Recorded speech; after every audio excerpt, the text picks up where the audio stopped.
elles ont ébloui les marches du Festival de Cannes. C'était émouvant, c'était fort, c'était puissant. Je sais même pas si c'était cohérent, mais en tout cas c'était classe quoi. Des sourires et de la bonne humeur pour dénoncer un fait important, la sous-représentation des personnes noires dans le cinéma. Quand on nous appelle constamment gazelle, panthère, enfin voilà, tout le vocabulaire du safari, on a du mal à accéder à tout type de rôle. Et en dehors des stéréotypes, il y a aussi la question de l'invisibilité, le fait que certains castings nous sont tout simplement interdit d'une certaine façon. Quelques heures avant le tapis rouge, Aïssa Maïga retrouve toute sa bande. Contente, surexcitée. C'est un cocktail molotov d'émotions. Ensemble, ces 16 actrices françaises, noires ou métisses ont co-signé le livre « Noir n'est pas mon métier » où elles racontent chacune leur expérience. Ça fait des années qu'on attendait cette union, cette réunion, qu'on attendait cette parole.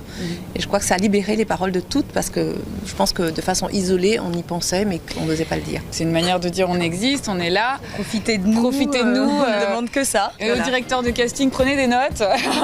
Et comme le Festival de Cannes met les femmes à l'honneur cette année, c'était une occasion rêvée pour faire entendre leur voix. On se rend compte qu'il y a quelque chose qui est en train de bouger, il y a une ouverture, il y a une écoute particulière. Ça, c'est très encourageant. Alors si en plus, derrière, ça se traduit par des actes, des décisions et des vrais changements, je pense qu'on sera très fiers. Une révolution qui ne fait que commencer et que toutes ces femmes mèneront le point levé. Aïssa Maïga sur le racisme systématique dans le cinéma.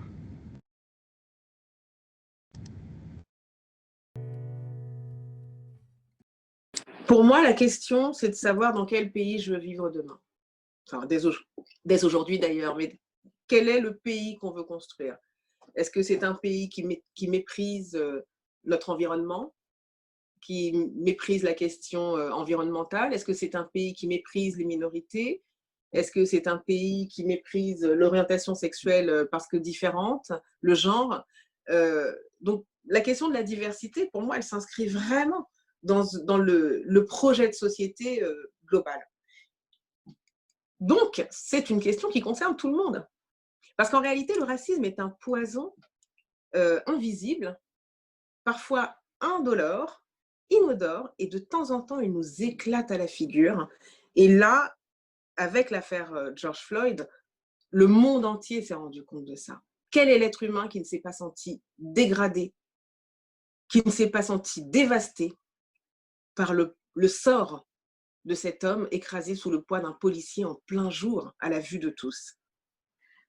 On sait bien que même si on ne subit pas directement le racisme, l'ostracisme, etc., on est les témoins de notre époque. Est-ce que demain, on sera capable de se regarder dans les yeux, dans le miroir, si on constate qu'une frange importante de la société française, de la jeunesse française d'aujourd'hui, aura été exclue? Est-ce qu'en tant que dirigeant d'entreprise, c'est quelque chose qu'on pourra assumer demain? Est-ce qu'en tant que mère d'enfants noirs, arabes, asiatiques, je pourrais me regarder dans la glace demain si je ne me suis pas battue pour eux? C'est une question dont tout le monde doit s'emparer parce que si on ne le fait pas, et je ne veux pas jouer l'oiseau de mauvais augure, moi je suis quelqu'un de très optimiste, hein, mais aussi très réaliste, si on ne le fait pas, c'est toute la société qui va en pâtir. Au bout d'un moment, les clivages vont être trop importants. Au bout d'un moment, des têtes vont tomber. Ça va se faire de façon, je parle au sens figuré évidemment, il y aura une colère trop grande qu'on ne pourra plus contenir. Et en plus, d'un point de vue tout à fait pragmatique, il est prouvé que les entreprises et les pays qui arrivent à inclure toutes les différences sont performants. Et pour les diasporas noires, il y a un truc qui est incroyable, c'est un continent invisible. C'est le continent des diasporas noires, qui comprend le continent africain, une partie de l'Europe, surtout occidentale, qui comprend toutes les Amériques, du nord au sud.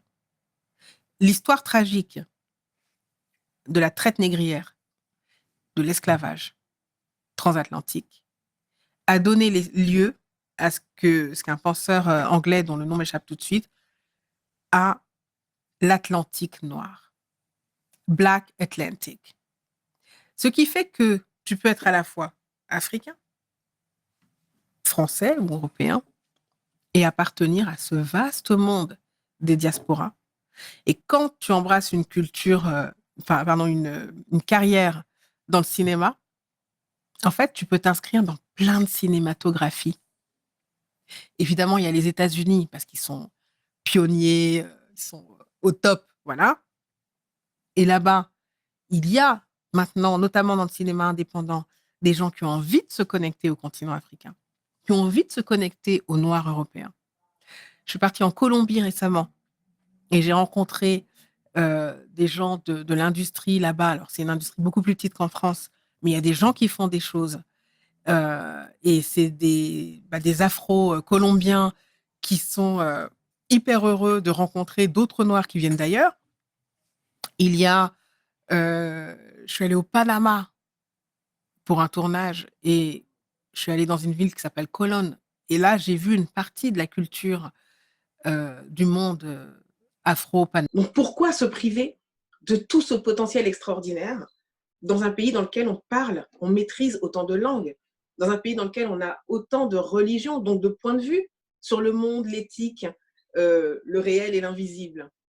Pourquoi se priver du point de vue de l'expérience vécue différemment par les hommes et les femmes dans ce pays? Et alors, un point de vue, c'est pas anecdotique, mais ce film sur la diversité, je le co-réalise avec une réalisatrice qui s'appelle Isabelle Simeoni, qui est corse, qui est blonde aux yeux bleus. On a, en dehors du fait qu'on s'entend très bien, qu'on avait envie de travailler ensemble, la richesse que ça amène, c'est la richesse que peuvent produire les alliances. Je n'ai pas l'expérience vécue d'Isabelle Simeoni, elle n'a pas la mienne.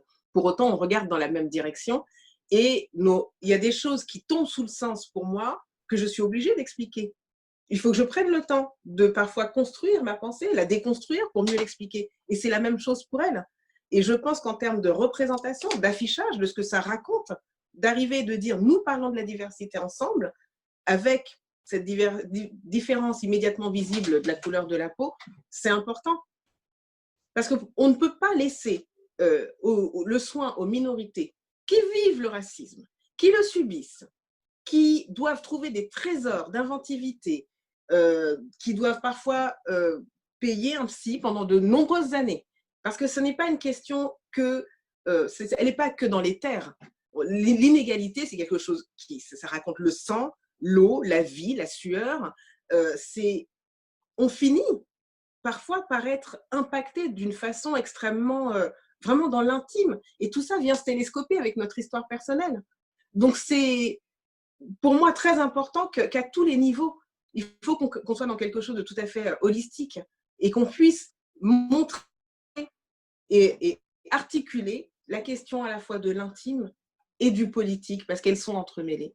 La question du démographique et de l'éthique, parce qu'elles sont entremêlées. Et pour ça, on aura besoin de tout le monde. On aura besoin de tous les talents, on aura besoin de toutes les formes d'intelligence et de toutes les représentations, y compris des hommes blancs de plus de 50 ans.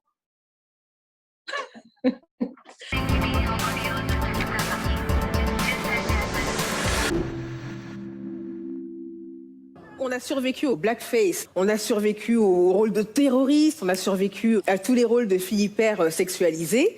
Vous tous qui n'êtes pas forcément impactés par les questions liées à la couleur de la peau, pensez inclusion.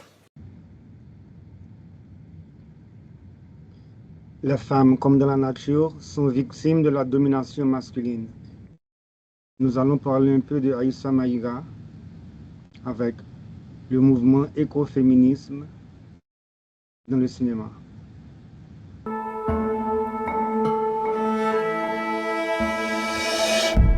ko ina en juuyo wana on ba ilana re'i jiye ma dilli latti leydi tan resi ndiya wala goɗɗum wala a yiggati a waɗa ko inchallahu in mun samu ruwa yara mu za su yi lekkol tenan ndi fusi ko ɗum de mo yara ndiyam joɗotako ndornu gonɗen kañum ma kiloji 10 woodi ɗo ɗe jahale ɗe dilleten en cibina ɓikkol meɗen ngala renoɓe mi warta wana mi yejjitan on mi andi wahala kala alduɓe on mi andi torraɗo nde alduɓe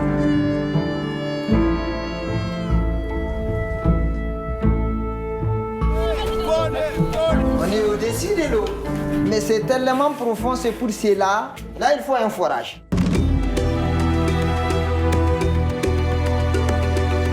Yau an ka ce wani abu matsala ta taso har da mu sai ta taba mu shanisa. Don har da ni wannan matsalar ta shahe mu duk. Matsalar mu ne mu dukan mu. Pensez on va marcher sur l'eau? Oui, certainement.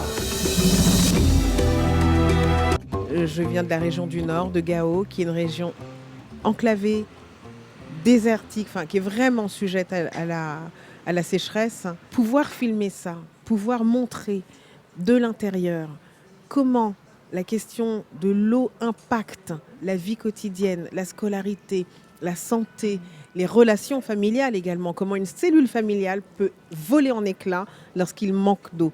Sachant que cette question de l'eau, du manque d'eau, elle ne nous est pas étrangère dans les pays occidentaux. On sait que c'est une question qui, dans les 50 prochaines années, va devenir extrêmement cruciale. Donc, raconter ce film et montrer ce que d'autres vivent, c'est aussi un écho à ce à quoi on est exposé.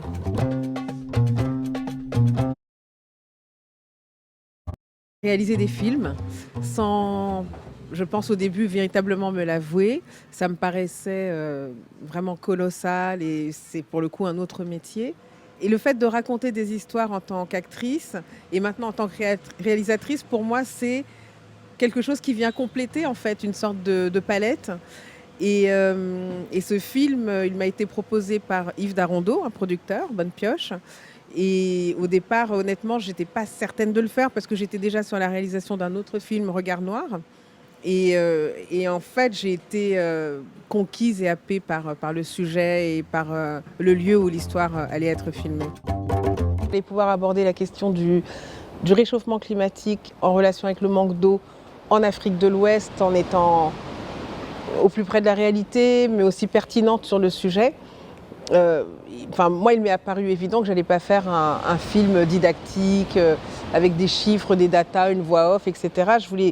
J'ai voulu vraiment faire un film d'immersion à travers la question de ce que sont les liens familiaux, comment une cellule familiale, une communauté villageoise se retrouve impactée par la question du réchauffement climatique et quels sont tous les sujets de la vie quotidienne et de la vie tout court dans lesquels ça rejaillit. On est au-dessus de l'eau, mais c'est tellement profond, c'est pour cela. Là, il faut un forage.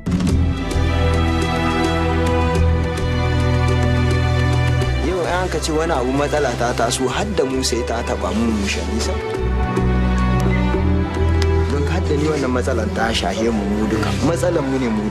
Dès les premières scènes du film, on voit que c'est un travail collectif. L'eau est tellement profonde dans l'Azawa que quasiment toute l'année, les hommes doivent être là parce que ça requiert une force physique de tirer l'eau du puits. Alors ça requiert la force des hommes, la force des ânes qui sont harnachés pour tirer cette corde. De l'âge, je l'aborde pas comme une Française. J'ai un héritage ouest-africain. Et quand on va en Afrique de l'Ouest, les vieilles personnes, d'ailleurs on peut dire vieille, on peut dire le vieux, la vieille, les gens le prennent très bien, ils le prennent comme un honneur. Donc les vieux, les vieilles ont un statut particulier. Tout le monde se décarcasse pour leur servir à boire, à manger. Et on est aux petits soins. Donc il y a une forme de sagesse, il y a un respect. Oui, il y a un profond respect. Et puis les femmes, en vieillissant, elles, je sais pas, elles gagnent en stature. Et moi, c'est là-dedans que j'ai baigné en France. Dans ma famille, c'est ça les femmes que j'ai vues. Donc je suis très vigilante. Et dans le métissage, ce qui est bien, c'est qu'on peut choisir. Bah voilà. Pareil dans l'éducation, de façon générale, on peut faire un petit tri. Et de ce point de vue-là, je me revendique héritière d'une mentalité africaine où vieillir, c'est positif. Bah voilà. C'est pour demander à nos leaders mondiaux, à la Banque mondiale et au secteur privé d'arrêter de se voiler la face, de se confronter aux épreuves dévastatrices du changement climatique. En ce moment même, ici, à Paris, les leaders mondiaux se réunissent pour parler des problèmes et aussi des solutions. Ce sommet se termine demain, mais nous voulons que les actions continuent jusqu'à la COP28 et au-delà.